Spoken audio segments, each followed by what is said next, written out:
Mula pa kahapon hanggang magdamag at hanggang ngayong umaga, matindi ang traffic sa North Luzon Expressway sa bandang Marilao, Bulacan. Patuloy po kasi ang pagsasaayos sa Interchange Bridge na nasalpok ng dalawang truck. Balikan natin ang sitwasyon doon sa unang balita live ni EJ Gomez. EJ. Igan, as of past 7 a.m. At dahil rush hour na ay mas usad pagong na itong mga sasakyan dito sa kahabaan nitong northbound lane ng NLEX dito sa may bahagi ng Marilao, Bulacan. Ayon sa NLEX Corporation, as of 6 a.m. kanina, huling update nila yon, ang build-up ng traffic ay aabot na sa halos 4 kilometers.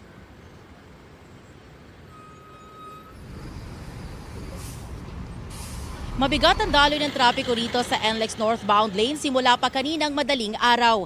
Dahil yan sa pagtama ng dalawang truck sa ilalim ng Marilao Interchange Bridge. Dakong 5:45 a.m. kahapon, unang nag-abiso sa publiko ang NLEX Corporation ukol sa nangyaring insidente. May binuksan ng zipper lane sa southbound lane ng expressway para maibsan ang traffic. Hanggang sa mga oras na ito ay patuloy ang repair works sa tulay. Ayon sa NLEX Corporation, ang mismong Marilao Interchange Bridge naman ay nananatili ring sarado para sa kaligtasan ng mga motorista. Hindi ito passable, mapasasakyan o motorsiklo.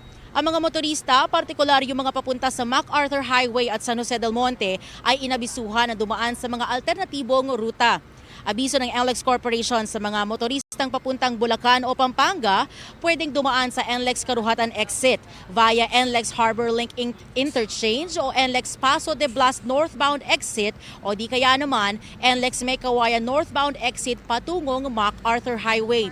Pwede ring mag-re-enter sa NLEX CDC northbound o NLEX Bocaue Interchange. Sa mga babiyahe naman galing Bulacan o Pampanga na patungong Manila, alternatibong daan ng NLEX Bocaue Southbound Interchange Exit o NLEX CDC Southbound Exit. Pwede rin kumanan sa MacArthur Highway at pumasok muli sa NLEX Meycauayan Southbound.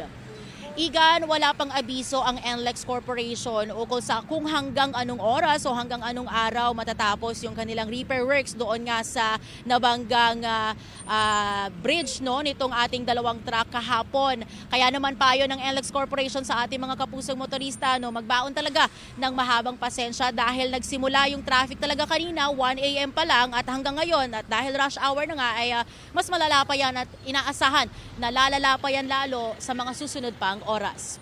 At yan, ang unang balita mula rito sa Bulacan, EJ Gomez para sa GMA Integrated News. Igan, mauna ka sa mga balita, mag-subscribe na sa GMA Integrated News sa YouTube para sa iba't ibang ulat sa ating bansa.